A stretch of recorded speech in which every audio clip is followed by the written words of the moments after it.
We're going to be continuing our series on Love Revolution.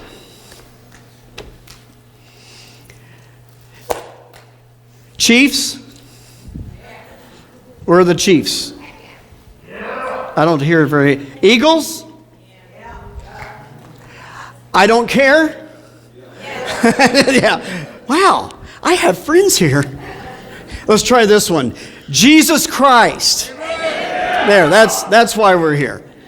I see all kinds of things on YouTube and all these crazy things that churches do on Super Bowl. And hey, if you love sports, go for it. But this is time for God. And this is His place. And this is His word. So enjoy your Super Bowl parties and have fun and be safe and all of that good stuff. But right now, John chapter 13. Several weeks ago, we were looking at John chapter 13. And in this passage, there's this crazy thing that happens where Jesus gets his hands dirty. Jesus gets down on his knees. He gets down low to the feet, the dirty feet of the disciples. Like, what the Sigma? Gets his hands dirty, washing the toes, the feet, the dirt off of the sandaled feet of the disciples. Let's look at it together. John chapter 13. Before the Passover celebration, Jesus knew that his hour had come to leave this world and to return to his Father. He had loved his disciples during his ministry on earth, and now he loved them to the very end. Love, love, love. Love. I love pizza. I love football. I love, you fill in the blank, and then we say, I love God. And there's a difference. There should be a difference. But we don't act like there's a difference. I can say, I love you. How do you know that I love you? When we say, God, I love you, how does he really know, outside of the fact that he's sovereign God, how does he really know that we love him except by our actions? How do other people know that we love God? By how we love one another. Jesus gives the greatest example. A servant is not greater than the master. What the master displays or demonstrates or models is for the purpose of giving an example of how the servant is supposed to be, or the disciple is supposed to live. And so John chapter 13, Jesus does this. Now imagine hanging out with Jesus, walking with him, talking with him, seeing miracle after miracle, and him answering your questions, and Jesus asking you questions as part of his teaching. And one day, he knows his hour has come. It's time for him to lay down his life. And he gets up from the place where they were seated, and he kneels down, and he takes a basin of water and a towel. And one at a time, he begins to slip off the dusty, dirty, sandy sandals of the disciples. And he begins to pour water over the feet. And he takes his hands and he cleans them. Ooh. Yeah. Sometimes we've been called to ooh. Sometimes we've been called to get our hands dirty, and that's what it means to be a servant. It's easy to think of, somebody really needs to go wash their feet over there. I wish somebody would do that. When would now be a good time for me to get up and walk over there and wash their feet myself? Jesus is demonstrating what it is like to be a servant, and especially a servant leader. Jesus knew his hour had come to leave this world and return to his Father. He had loved his disciples during his ministry on earth, and now he loved them to the very end. It was time for supper. The devil had already prompted Judas, son of Simon Iscariot, to betray Jesus. Jesus knew that the Father had given him authority over everything, and that he had come from God and would return to God. So he got up from the table, took off his robe, wrapped a towel around his waist, and he poured water into a basin. Then he began to wash the disciples' feet, drying them with the towel he had around him. When Jesus came to Simon Peter, Peter said to him, "Lord, there ain't no way you're going to wash my feet. No way. You are too good to do." No. Peter said to him, "Lord, are you going to wash my feet?" Jesus replied, "You don't understand what I'm doing, but someday you will." "No," Peter protested, "you will never, ever wash my feet." And Jesus replied, "Unless I wash you, you won't belong to me." And then Peter exclaimed, "If that's the case, then wash my hands, my head as well, Lord, not just my feet." Jesus replied, "A person who has bathed all over does not need to wash except for the feet, to be entirely clean. And you disciples are clean, but not all of you." For Jesus knew who would betray him. That is what he meant when he said, "Not all of you are clean." After washing their feet, he put on his robe again and sat down and asked, "Do you understand what I was doing?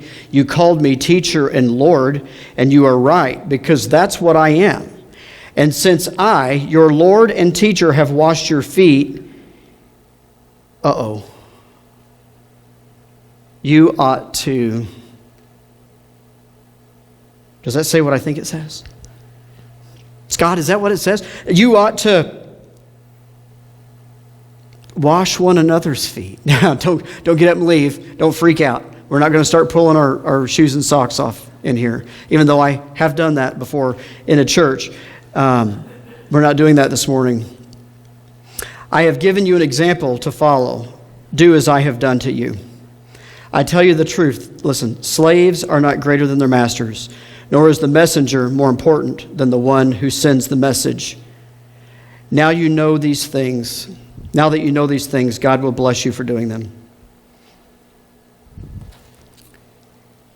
The messenger is not more important, nor is the messenger more important than the one who sends the message. We have been taught, we have been shown how we are to love. And that means how we are to serve.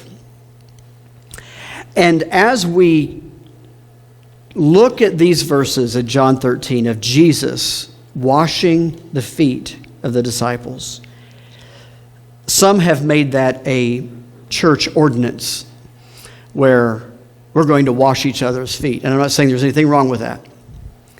But it's more what it symbolizes than the act in and of washing someone's feet. It actually would be good for us to wash one another's feet.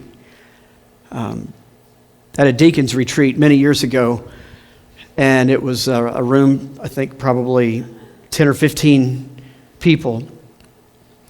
And unexpectedly, they didn't know this was coming, and I asked them to all take off their shoes, and I washed their feet.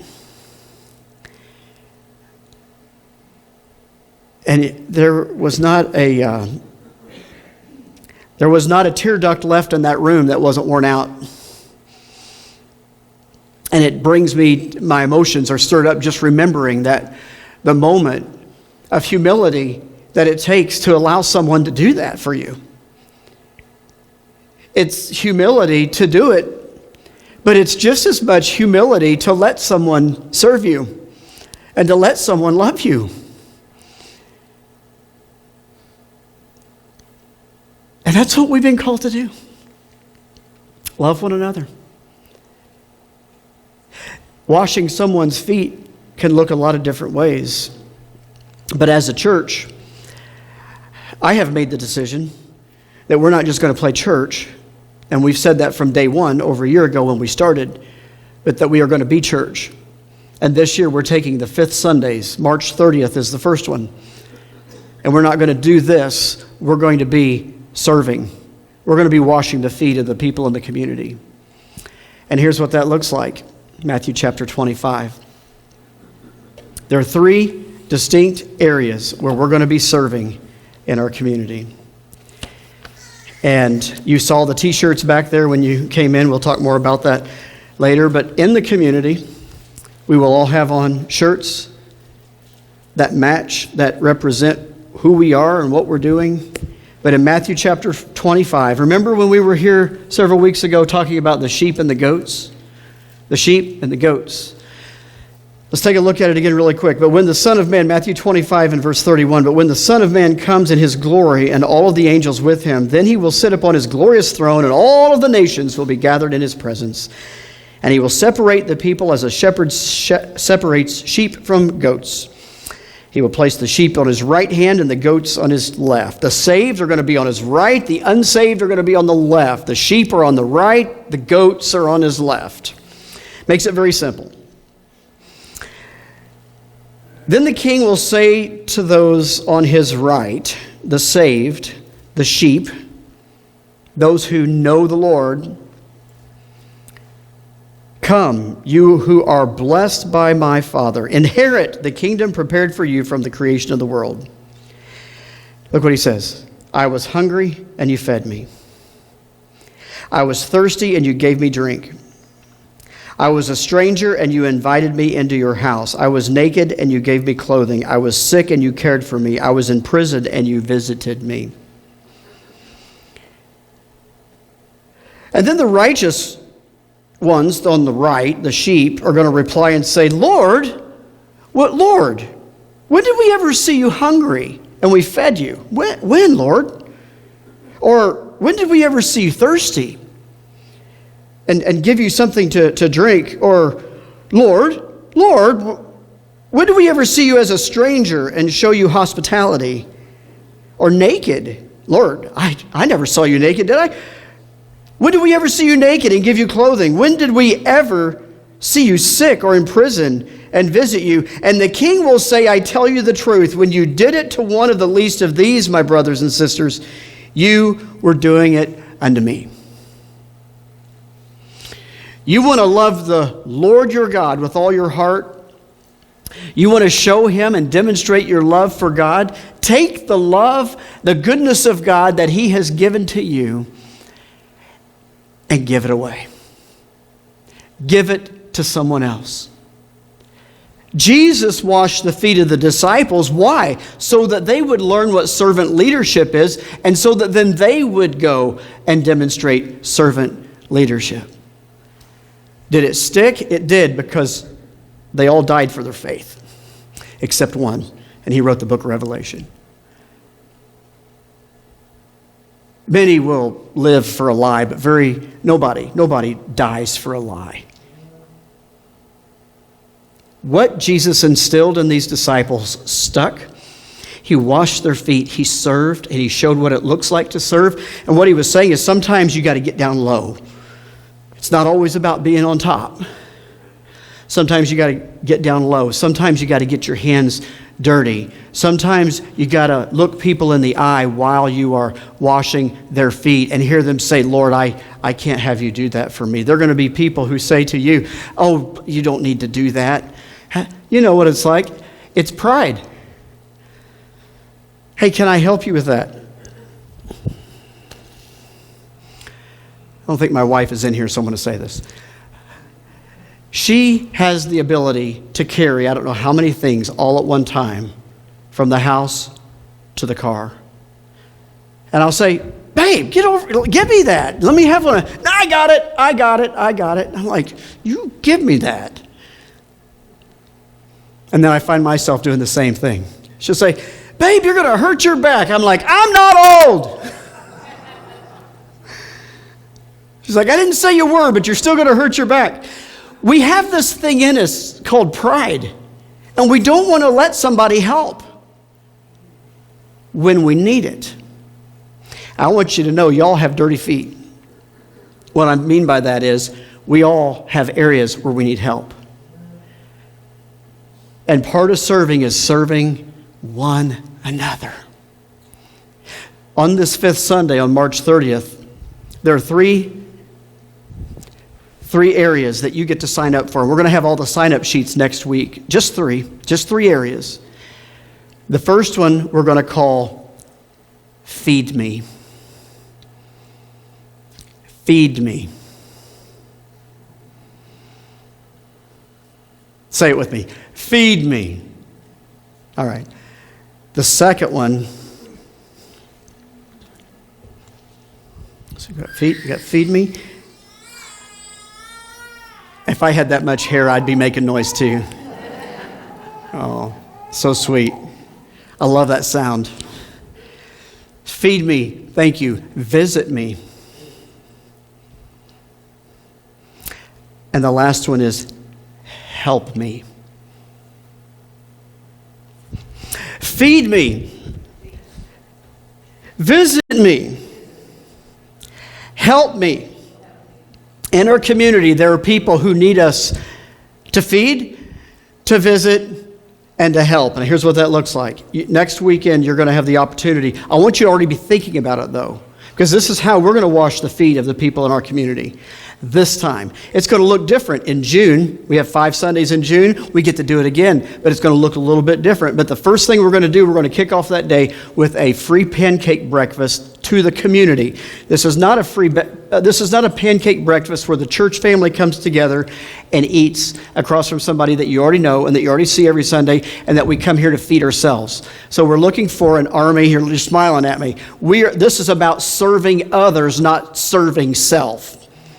So we're looking for people who will sign up under Feed Me to be a part. Now, I'm telling you, when you tell the community you're having free food, they're going to show up.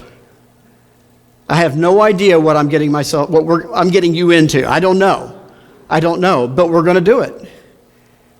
Feed Me. We're going to show the community that every 5th Sunday, one staple that stays the same is it gets kicked off on that Sunday morning with a free pancake breakfast. No strings attached, no preaching, no shoving anything down their throat. That's how they perceive it. We're going to wash their feet by feeding them.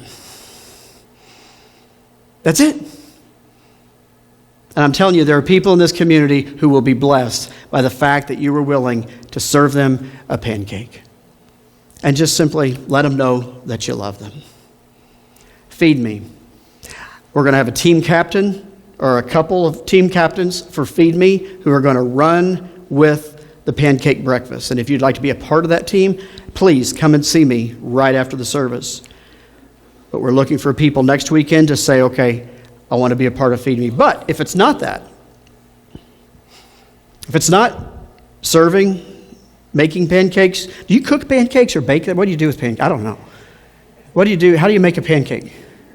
You grill it. Okay. Obviously, I'm not going to be doing it. They'll be drinking that. Is it called batter? They'd be drinking it. So don't put me behind the thing. But then we got the Feed Me, but now we've got Visit Me. Amber Manor. I contacted Amber Manor. They said, it is funny that you called because we have somebody scheduled for all of the Sundays of the months throughout the year except the 5th Sundays. Huh. I said, can we have those? They said, you can come on the 5th Sunday and do whatever you want. Okay. They said, you could do a service that morning. They'll have lunch. Your people can come and visit with our residents as they're having lunch. They can visit with them in the rooms. If parents, you have kids and they want to make, I know the wheels are turning with Kathy Green and crafts and stuff back there. Did you get a Valentine this morning? That was so cool. I got a cute little Valentine. If you have kids, bring them. We're going to have matching shirts. They said you don't need name tags. If you want to put a sticker name tag on to help the resident see your name, that's fine. But as far as lanyards and all that, we're all going to have matching shirts. Bingo is at 1 o'clock. Now that's more my speed. But what we're doing is we are giving people companionship. Jesus said, I was sick and you came to visit me. I was in prison and you came to visit me. Lord, when were you in prison and I visited you? Lord, when were you sick and I came and helped you? When you did it to them, you did it to me. The little old lady that's down here in Amber Manor, I don't know who she is. There's a bunch of them. And old gentlemen down there who hardly ever get visits. They're going to feel the love of Jesus on March 30th by some group of people from Mosaic Church. So we got Feed Me.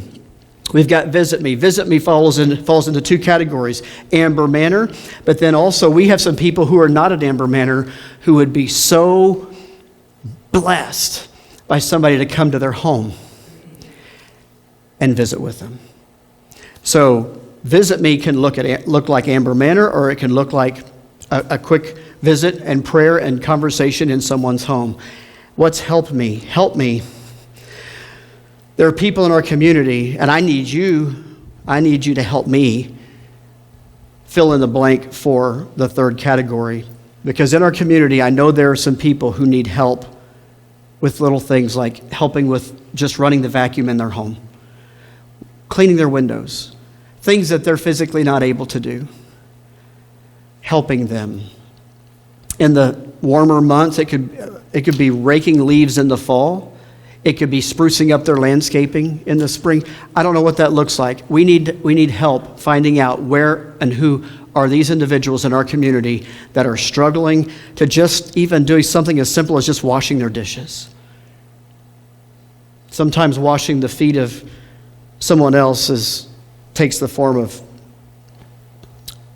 dusting, vacuuming, sweeping out their garage for them. I don't know. Feed me pancake breakfast. Visit me. We have team captains who are going to steer and lead in that and create the activities for the day. Help me. I need help. From a liability standpoint, we're not going to have people building decks and getting up on roofs and doing things where somebody could get hurt. But there's so many things that we can do. If you know somebody that needs us to help them, please tell me. And let me say this. As part of our church body, if you're hungry, but you don't really want anybody to know, just come up and tell me. If you're lonely, or someone you love is lonely, and they need someone to love them from Mosaic, please come up and tell me. If you are maybe someone who is hurting, struggling, maybe you need help, but you're like, man, this is for those people out there. This isn't for, no, it is serving them and serving one another. If you need clothing, we have clothing. We'll help you. But we got to know. So those are the three categories. Look back at Matthew chapter 25. The king says, I tell you the truth, when you did it to one of the least of these, my brothers and sisters, you were doing it to me. He's talking to the believers, the sheep. Welcome into the kingdom. Did they get to come to the kingdom because they did all this good stuff? No. They were known for doing all of these acts of kindness because they were sheep. I tell you the truth, when you did it to one of these, you did it to me. The king will then turn to the left. What's on the right? The sheep, the saved. But who's on the left? The goats, the unsaved. Those who sat through church service after church service after church service and amened and liked it and said, oh, we just love what's going on down there at Mosaic, but they never gave their heart and their life to Jesus Christ. Then the king turned to those on the left and said, away with you, you cursed ones, into eternal fire prepared for the devil and his demons. That's hell. For I was hungry and you didn't feed me. I was thirsty and you didn't give me a drink. I was a stranger and you didn't invite me into your home. I was naked and you didn't give me clothing. I was sick and in prison and you did not visit me. I'm so excited about this Fifth Sunday thing. I am so excited about it. But then they will reply, Lord, when did we ever see you hungry? I mean, is it too late, Lord? Can I get you a cheeseburger? I mean, can I get you something now? When did we ever see you as a stranger, Lord? Or naked, or sick, or in prison, and we didn't help you? And he will answer them, and he will say, I tell you the truth, when you refused to help the least of these, my brothers and sisters, you were refusing to help me. and they will go away into eternal punishment. But the righteous on the right will go into eternal life.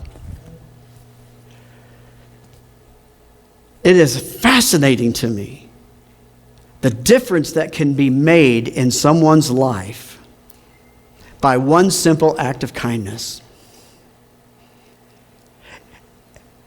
And you've done it.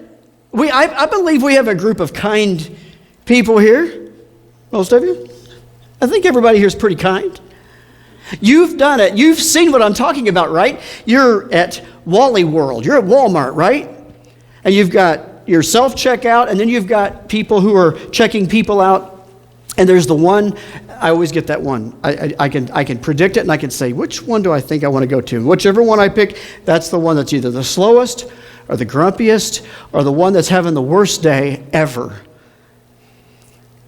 And I can do one of two things. I can let their grumpiness rub off on me to where I'm leaving Walmart just ready to throat punch somebody. You've never been like that, have you? You ever wanted to throat punch somebody? Or I can smile and I can set out to make a difference in the life of that young man or that young lady. And sometimes just your smile will make their day. The cashier at Subway, wherever you are in the community as you're driving, an attendant at a gas station, it doesn't cost you anything to smile. But some people, you think their face would crack if they smiled. I believe we have reason to smile. I believe we have reason to laugh. I love to laugh. I love to hear people laugh. That's why I'm such a goofball. I love to hear people laugh. And I don't even care if you're laughing at me. I just love to hear you laugh. When I say what the Sigma, and you know, some of you laugh. I'm not trying to be cool. I just love to hear people laugh. What would it be like if we do feed me, visit me, serve me, and we get out of the four walls of this building and we go make an impact in the lives of people in that gymnasium as they come in from the community to sit down and they're going to be thinking, okay, this is free, but what's the catch? I bet we have to listen to a presentation. I bet we have to listen to the Romans Road. I bet we have to. No. As a matter of fact, we're going to have it at a time when other people are probably in church just because we're not targeting other church people. If they want to come, they're welcome. But, you know, some churches will do something like this and they'll have it, let's have it early enough so that other churches can come. What is that? That's not who we're after. If they want to come, they're welcome. But we want to see the lost come to Jesus. We want to see people who don't know Him, who are goats, become on the right sheep. And what Jesus' message is in John chapter 13 is one of the ways they're going to know your heart is when you get down low, you get your hands dirty, you go into a nursing home that may not smell the greatest. You go into someone's home and you start cleaning and it may not look the greatest. Or people come and sit down and eat and they may not act the greatest.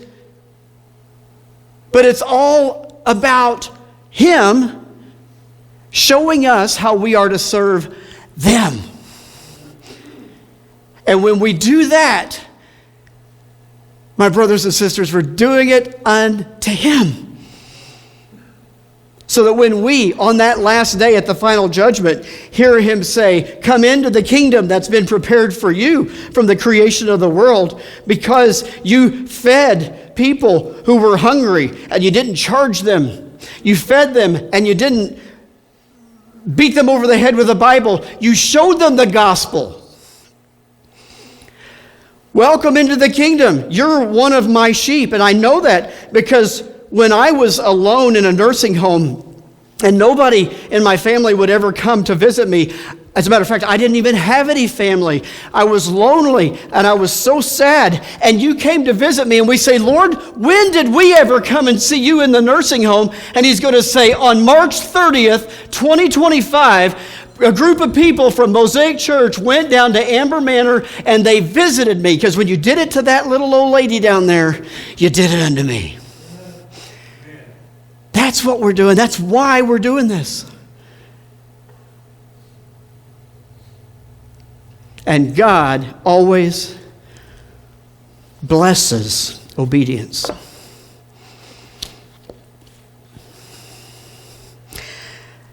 At the end of the day, it's all about Jesus. At the beginning of the day, it's all about Jesus. And we tell people all the time, Jesus is the answer, Jesus is the answer, Jesus is the answer. And they don't even know what the question is. It's time to show people Jesus. Are you ready to do that?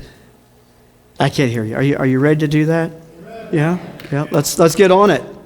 Let's get on it. Let's get excited about it, because I'm telling you, it is going to, I think it would be so cool if this would spread, and all of a sudden now, no church in Pike County is doing church like this on the fifth Sundays, and we all, look at what all we could do if we all served together. It's got to start somewhere. The other churches decide, you know what, on this fifth Sunday, I'm sharing too much. There's just no limit to what God could do with this. I got a lot of ideas. I just don't know if they're all God ideas yet or not, so I'm still processing those. But what if no church had church like this on the fifth Sundays, and instead we all linked our arms together and said, you know what, I don't care if you're a Methodist, I don't care if you're a Presbyterian, I don't care if you're a Catholic. I don't care. We are going to be Jesus to the world. Let's stand together and bow our heads. And I want to challenge you this morning. Ask yourself the question, Lord, and ask the Lord this question, Lord, what would you have me to do? You don't have to decide today. Is it feed me? Is it visit me? Is it help me? Lord, what is it? Which one of those three am I? We're going to provide shirts for everybody. We're not going to charge for those shirts. Those are a gift to you for serving. It's not about the shirt, it's about serving. But ask, Lord, what would you have me to do to the least of these?